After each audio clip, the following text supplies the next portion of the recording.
यदि आपने एलआईसी या इंश्योरेंस पॉलिसी ले रखी है या आप लेने वाले हैं, तो आपको इंश्योरेंस एक्ट में बने इस नए कानून के बारे में जानना चाहिए, समझना चाहिए, नहीं तो लाखों रुपए का आपका नुकसान हो सकता है। नमस्कार, दिस इज एसके सिंह और आप देखना शुरू कर चुके हैं पर्सनल फाइनेंस से संबंधित प्रोग्राम निवेश खिड़की।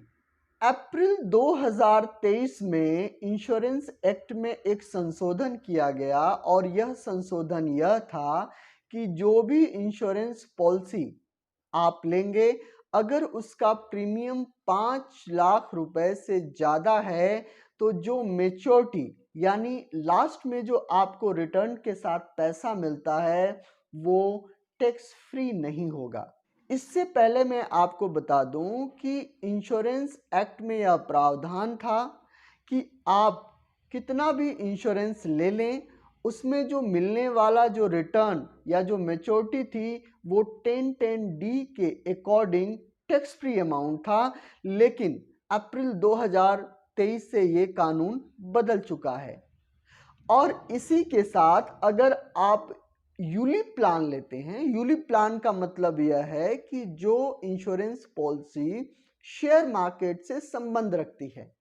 उसमें प्रीमियम की लिमिट 2.5 लाख रुपए है। और इसी के साथ यह भी आपको ख्याल रखना पड़ेगा कि मेच्योरिटी पर तो आपका अमाउंट टैक्सेबल होगा, लेकिन क्लेम के तौर पर, क्लेम का मतलब यह होता है कि अगर पॉलिसी लेने वाले व्यक्ति की डेथ हो जाए, वह जो अमाउंट मिलेगा उस पे यह कानून काम नहीं करेगा, वह अमाउंट टैक्स फ्री होगा। और लेकिन एक बात आपको ख्याल रखनी है कि अप्रैल 2023 से पहले आपने जितनी भी पॉलिसीज ले रखी हैं, वह इस कानून के दायरे में नहीं आता। और यदि आप इंश्योरेंस में इन्वेस्टमेंट करने के इच्छुक हैं और आप चाहते हैं कि आपको यह टैक्स फ्री अमाउंट मिले,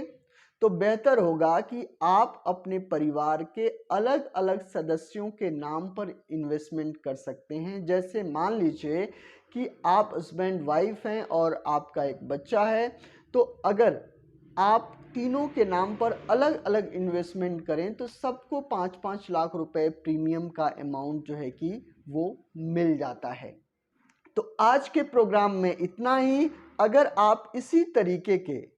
फाइनेंशियल इंफॉर्मेशन से